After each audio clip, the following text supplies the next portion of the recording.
సింహరాశి వారికి ఈ పరాభవన సంవత్సరంలో ఎలా ఉంటుందో తెలుసుకుందాం. ఈ సింహరాశిలో సహజంగా సింహరాశి లక్షణం సింహంలాగే ఉంటారు వీళ్ళు. సింహరాశిలో పుట్టినా సింహ లగ్నంలో పుట్టినా కూడా వీళ్ళకంటూ కొన్ని యాటిట్యూడ్స్ అంటే కొన్ని లక్షణాలు ఉంటాయి, పర్మనెంట్ గా ఉంటాయి జీవితకాలం. ఇంకా వాళ్ళు ఎక్కడ ఎవరికి రాజీ పడరు.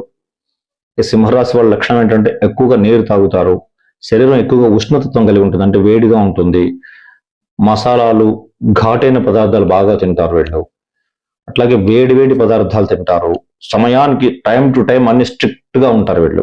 ప్రతిది కూడా టైం టు టైం జరగాలి. భోజనమైనా, నిద్ర అయినా, ఆఫీస్ అయినా, వ్యాపారమైనా వాళ్ళున్న రంగాన్ని చాలా చక్కగా సీరియస్ గా పనిచేస్తారు అనమాట. ఇదొక మంచిది. ఎవరికి తలవంచరు. ఏ స్థాయిలో, చిన్న స్థాయిలో ఉన్న వ్యక్తులైనా, పై స్థాయిలో ఉన్న వ్యక్తులైనా తమ యొక్క పని తాము చేసుకుంటూ వెళ్తారు కానీ ఎక్కడ ఎవరికి భయపడరు. ఇది వీళ్ళ యొక్క సూక్ష్మంగా వీళ్ళ యొక్క లక్షణాలు. ఇందులో మఘ 4 నక్షత్రములు, మా, మే, ము, మే అక్షరాలు, పుబ్బ 4 పాదములు అంటే మో, టా, టీటో అనే అక్షరాలు, ఉత్తర ఫల్గుని ఒకటి అంటే ఉత్తర ఫల్గుని 1వ పాదం టే అక్షరం వస్తుంది. ఆదాయం 5 శబ్దం కంటిన్యూషన్. ఆదాయం 5, వ్యయం కూడా 5. పూజించేటి వారు 7, అవమానించేటి వారు 2. ఈ రాశి వారికి గురు, శని, రాహుకేతులు దీర్ఘకాలిక గ్రహాలను ఆధారం చేసుకొని ఈ గోచార స్థితిలో చెప్పినప్పుడు ప్రతి కార్యాన్ని కూడా సహజంగా ఈ రాశి వారు అత్యంత వేగంగా పూర్తి చేయాలని కోరుకుంటూ ఉంటారు. అంటే ఏదైనా సరే ఒక పని మొదలు పెట్టారంటే అది అయిపోయేంత వరకు నిద్రపోయేటువంటి తత్వం ఈ రాశి వారికి ఉండదు. కానీ ఈ సంవత్సరం ప్రతి కార్యాన్ని కూడా చాలా జాగ్రత్తగా ఆలోచించి నిదానంగా తీవ్రమైన ప్రయత్నాలతో మాత్రమే పూర్తి చేయగలుగుతారు. అయితే ఒక సూచన ఏంటంటే జూన్ 31 లోపల మీరు చేసే కార్యాలన్నీ కూడా చక్కగా వేగవంతంగా మీరు అనుకున్నట్టు ఇన్ టైంలో పూర్తి అయిపోతాయి. కొన్ని సందర్భాల్లో మీరు చేసేటువంటి కార్యములు ఇష్టం లేకపోయినప్పటికీ కూడా ఆ పనియందు శ్రద్ధ వహించాల్సి ఉంటుంది. అయితే అష్టమంలో శని సంచారం వలన గత సంవత్సర కాలంగా వేధిస్తూ ఉన్నటువంటి అనారోగ్యం అట్లాగే కొద్ది కొద్దిగా ఇబ్బంది పెడుతూ ఉంటుంది. ఏకాదశంలో గురు సంచారం వలన ఈ జూన్ 1వ తారీఖు వరకు మీరు చేపట్టిన కార్యాలన్నీ కూడా తప్పనిసరిగా పూర్తి చేయగలుగుతారనే సందర్భంలో ఉంటుంది. అందులో ఎటువంటి సందేహము, అనుమానాలు పెట్టుకోకుండా మీరు ప్రయత్నం చేయొచ్చు. ఉద్యోగ రంగంలో ఉన్న వారికి స్థాన చలనము అంటే ట్రాన్స్ఫర్ జరిగేటువంటి అవకాశం ఉంది. కొన్ని సందర్భాల్లో మీరు మానసికంగా చాలా స్ట్రెస్ అంటే ఒత్తిడికి గురి కావలసి వస్తుంది.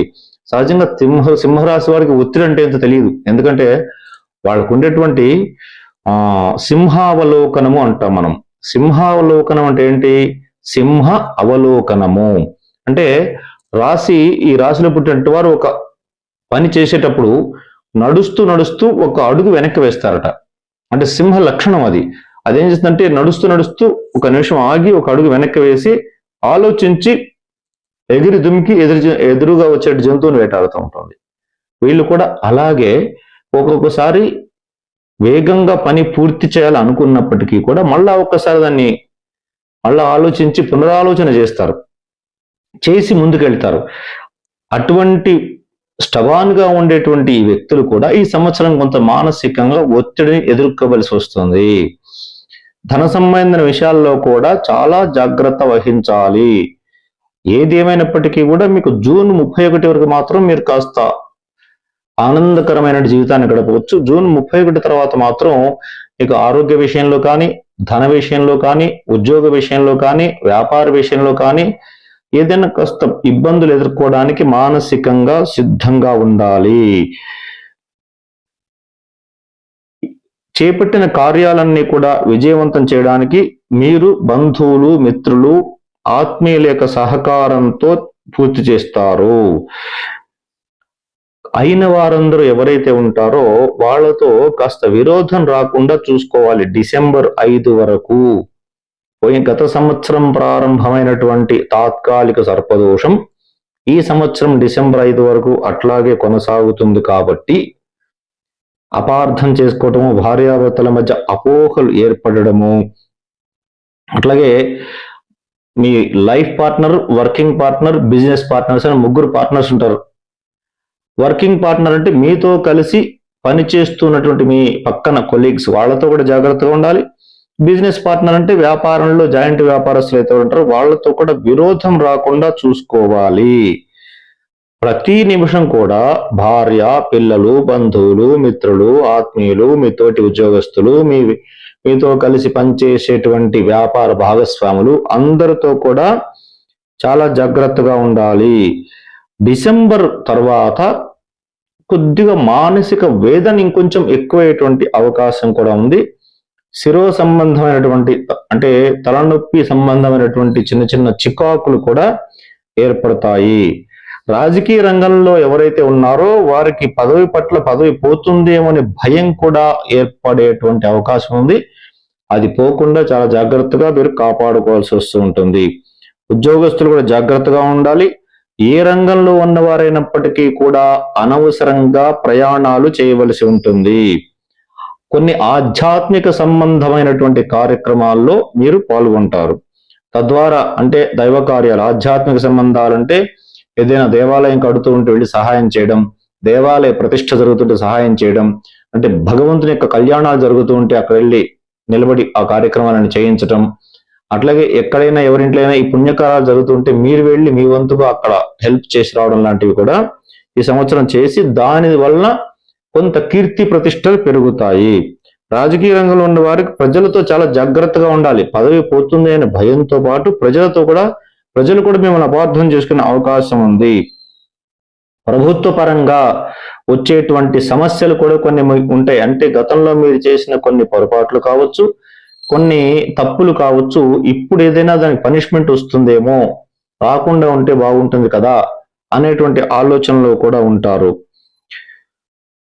శుభకార్యాల మూలకంగా ఈ సంవత్సరం ధనం ఎక్కువగా ఖర్చు అవుతూ ఉంటుంది.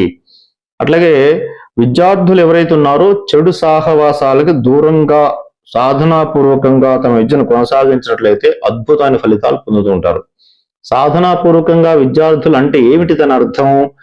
మీరు ఎక్కడైనా సరే మీ స్నేహితుల్లో చెడ్డవారు ఉన్నారని తెలిసినట్లయితే ఆటోమేటిక్ గా తానవ్వక ఇతరుల మనసు నొప్పించక తప్పించుకు తిరుగువాడు ధన్యుడు సుమతి అని శాస్త్రం చెప్తోంది. అంటే మీ మనసు నొప్పించుకోకుండా, ఎదుటి వ్యక్తికి మనస్సు నొప్పించకుండా తప్పించుకొని తిరగాలి. అంటే చెడ్డవాడంటే అతని కోపం వస్తుంది కదా, అలా కాకుండా మనంతట మనమే మౌనంగా, మౌనైన కలహం నాస్తి, మౌనంగా ఉంటే గొడవలు రావు. కాబట్టి మౌనంగా దూరం జరుగుతూ మన పని మనం చేసుకుంటూ ప్రయత్నపూర్వకంగా, అందుకే అన్నారు జాగ్రత్త ఉండకపోయినట్లయితే మీరు చదువులో వెనుకబడేటువంటి అవకాశం ఉన్నది. లేనట్లయితే మీరు కనుక వాళ్ళని దూరంగా ఉంచి మీరు చదువుకున్నట్లయితే అత్యుత్తమైన ఫలితాలు పొందుతారు అని చెప్పడంలో సందేహం లేదు. అనేక సమయాల్లో ఎటువంటి ఆవేశంగా ఉన్నప్పుడు, అనేక సందర్భాల్లో ఆవేశంలో ఉన్నప్పుడు మాత్రం దయచేసి ఎటువంటి నిర్ణయాలు తీసుకునే ప్రయత్నం చేయొద్దు. ఎందుకంటే ఏదైనా సరే ఆలోచించి మాట్లాడేటువంటి వాడికి, ఆలోచించి నిర్ణయం తీసుకునేటువంటి వాడికి ఏ రంగంలో ఉన్నా విజయం సాధిస్తారు. రామచంద్ర స్వామి సీతమ్మ వారిని వెతుక్కురమని చెప్పేసి అందరినీ పంపిస్తారు. పోయిన ప్రతి వాళ్ళు రావడం, సీతమ్మ వారిని చూడలేదని చెప్పడం, రామచంద్ర స్వామి వారు దుఃఖిస్తూ ఉండడం జరుగుతుంది. కానీ ఆంజనేయ స్వామి వారు వచ్చరగానే రామచంద్ర స్వామి వారు కూడా చాలా ఆశపడతారు, ఈయన ఖచ్చితంగా శుభవార్త తెస్తారు అని చెప్పేసి. అందుకని ఏమంటారంటే అక్కడ స్వామివారు, ఆంజనేయ స్వామి రాగానే చూశాను సీతమ్మను అని చెప్తారు. అంటే సీతమ్మను చూశాను అని చెప్పకుండా రెండు అర్థాలు ఒకటే. సీతమ్మను చూశానన్నా, చూశాను సీతమ్మనన్నా. దృష్ట్వా సీతాయాహ అంటే ఏంటి? రెండు అర్థాలు ఒకటే. కానీ చూశాను అనగానే అక్కడ రామచంద్ర స్వామి వారి కన్ఫర్మ్ అయిపోయింది. ఇంకా సీతమ్మను చూశాడు, ఇంకెవరిని చూస్తాడైనా? వెళ్ళింది సీతమ్మని వెతకడానికి కదా. అక్కడ రెండు పదాలే ఒకటి వెనక ఒకటి ముందు వాడడం వల్ల ఎంత ఆనందపడ్డారు అక్కడ రామచంద్ర స్వామి వారు. చూశాను అనగానే రామచంద్ర స్వామికి ఎక్కడ లేనటువంటి ఆనందం కలిగి స్వామివారి, ఆంజనేయ స్వామిని ఇలా హత్తుకుంటారు, కౌగిలించుకుంటారు. ఎంత అదృష్టమో కదా అది. అలా అన్నమాట. అంటే మనం మాట్లాడేటువంటి ఒక్కొక్క మాట ఒక్కొక్కసారి జిహ్వాగ్రే బాంధవాహ, జిహ్వాగ్రే బంధనః. మన చాగంటి వారు అనేక సందర్భాల్లో చెప్పారు, ఈ నాలుక చివరిలోనే బంధువులు కూడా ఉన్నారు, ఈ నాలుక చివరిలోనే బంధనం అంటే సంఖ్యలు కూడా ఉన్నాయి.